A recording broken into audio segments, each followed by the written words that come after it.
Apparently, pregnant women tend to steal other people's food. I'm just saying. What is going on, guys? We're talking Fear the Walking Dead. Captive, and this is a spoiler review, so if you do not want to be spoiled, then watch my other videos and come back after you watch the episode. Right? Honestly, I think these last three episodes, this episode, it felt like there wasn't really anything going on. Honestly, I think they really, the writers, the team that's working on the Fear the Walking Dead, they are relying on the character interactions and the characters themselves for us to be invested in. And I think that's the case. We do get invested in maybe like one or two characters, but when it comes to all the characters, you don't, especially the situation that's going down right now. So, just to give you a little recap on this episode, what happens is we find out that kid that they have that has the pipe in his belly, who's like kind of sadistic kind of guy. He he's the younger brother of the guy who took Travis and Alicia, Connor, the head honcho. And honestly, like Connor, like I thought we were gonna get more interesting stuff with this guy because they said like, oh, he's like the nice one. He's the nice one. He gives Alicia at one point in the episode a steak and says, "I feed everybody." He just he tries to come off as charming. But the dude dies at the end of the episode, so it's like his character was just a waste. Honestly, I was expecting to know more about this Connor guy, but even in this episode, you see him for a little bit and then he's gone. There is no. That's it. Like they build that whole thing up, and it was really nothing. I think they want us to focus more on crossing Mexico with Strand, of course, his newfound friend. The guy that the other Mexican dude that Nick was brought along. I mean, Connor was. That's it. Like that was it. It was disappointing. It was very disappointing to see like this character that they kind of build up in this episode just nothing. It's nothing. They also expect us to like really care or really kind of like get invested in Alicia's and I believe his name is Jack's relationship. I don't give a shit about Jack. And honestly, I don't give a shit about Alicia. That was her own damn fault. She brought all that upon them. I'm just saying. So what happened with them in this episode, how he's like, oh, okay, I'll take you away, this and that. And then of course her family, she thought like, why is the boat coming back so soon, like what do you guys do with my family, like, ugh, it was just whatever. And the other thing about this episode that I didn't necessarily like was that they're missing a lot of points here. They're saying one thing when we haven't even really seen it. With Travis, supposedly he's now really conflicted because he ends up getting caged, and he ends up being the chick that was on the raft, who was on that little tidbit they did with the airplane and stuff. She was with the raft with that kid who was pretty much going to die. Says, yeah, I had to kill him. You knew what you did. Like, she was pissed at Travis. But honestly, yeah, Travis may have looked that way and said, had you guys go on that raft and probably knew what was going to happen. But Strand is the guy that cut it. All right, chick, just Strand was the guy that cut it. So her being pissed at Travis was like, okay. And then Travis saying he was conflicted. And after he killed his wife, like he's at this point, he's feeling like a little bit like Rick Grimes, but he's not. When we're watching it, he's not. He hasn't you just don't see the transformation. Maybe this is just the beginning, but honestly, I feel like they're dropping the ball on that character as well with Travis. There's a lot of ball dropping on here. Speaking of balls, it seems like Madison has all the balls. She has the balls on her court.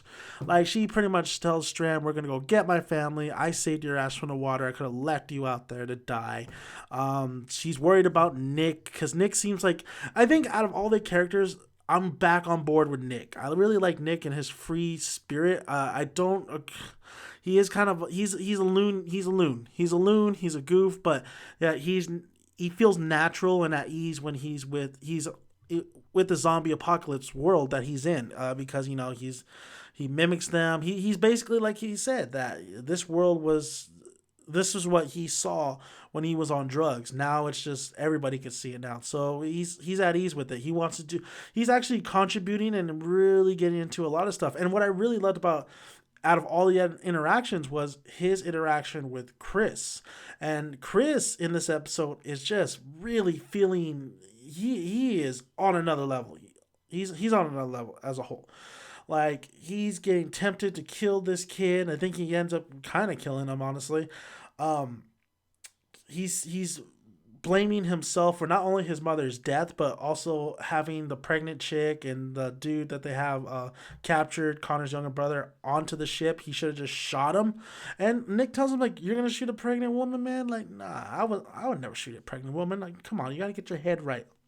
That's what right now Nick and Daniel are the only two characters that really kind of know the gist of it all, what they need to do. Because Daniel, I love Daniel. Right now, he's starting to lose it a little bit. He's starting to crack a little bit because he's starting to hear voices and stuff. But I love Daniel, his approach. Especially love that one line when he tells him, like, you know, feared men don't have to say you have to fear me to actually be really feared. Like, you're scared, buddy. Like, I really love Daniel as a character. Like, he's the only one out of all these people. Like, he even tells Madison, like, yeah, I got the whole story out of him and I didn't have to do shit, man. All I had to say was, like, you're a little bitch. That was it.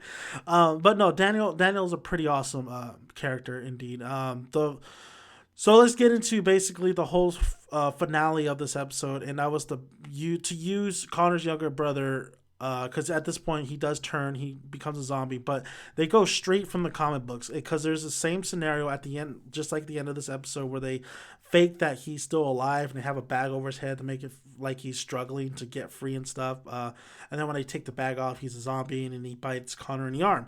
This is the same play for the Walking Dead comics when it came to I believe it was Negan's crew given Holly. They gave up Holly, and Holly was zombified, and like Holly ended up, I believe, biting Denise. I believe so. It's been a while, but I believe she ended up biting Denise. So that was like a play for play off that particular issue. So they fear.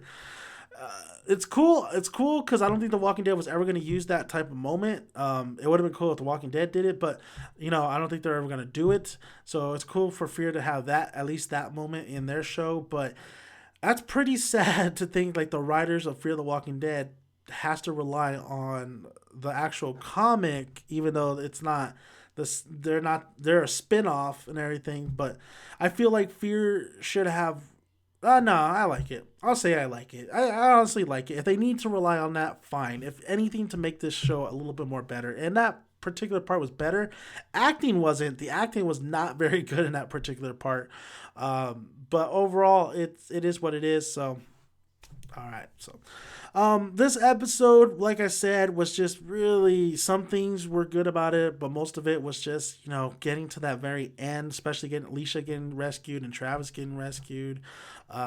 They want us to invest more onto these characters, but how at this point you really can't. Even you see maybe like one or two characters that you can. Ophelia, you want to know more about Ophelia, and Ophelia is not even hardly in this show if you think about it. She has this thing with Nick, I think, but you need more from her as well. These are not the badass characters for The Walking Dead. These are this is the beginning of The Walking Dead. This is like characters who are trying to figure out how to be a badass. But I feel like the showrunners are still dropping the ball, and they're still trying to give you that like deep kind of conflicted feelings towards some of these characters, or how they're dealing with this zombie apocalyptic world. But they're dropping the ball. They're not really setting it up. They're not really executing as well as you would hope for Fear to do. I will say this, though. I'll give Fear this, at least. Like, the last 3 episodes have not been as bad as, like, the first season of the Fear the Walking Dead. It's actually been okay. It's very neutral at this point. I'm just really watching it to watch it. But I don't want to watch Fear the Walking Dead just to watch it, just because it feels like a chore. I want to watch Fear the Walking Dead because I know that this is a crazy ass show and they're actually taking chances, and that's not what I'm feeling right now. Strand isn't also another interesting character as well. I do like Strand at this point, and I wasn't feeling his acting, but the more I get get to know Strand, like, yeah, the way he talks and everything, like, that's Strand, I guess. That's Strand indeed. So, thank you guys for listening. If you haven't already, hit that subscribe button. All you have to do is push that subscribe button. Like the video if you like it and comment below. This was another Dead Walking Sunday. I'm Dan Manning, son. Until next time we talk Fear the Walking Dead. I'll see you guys later. I'm out.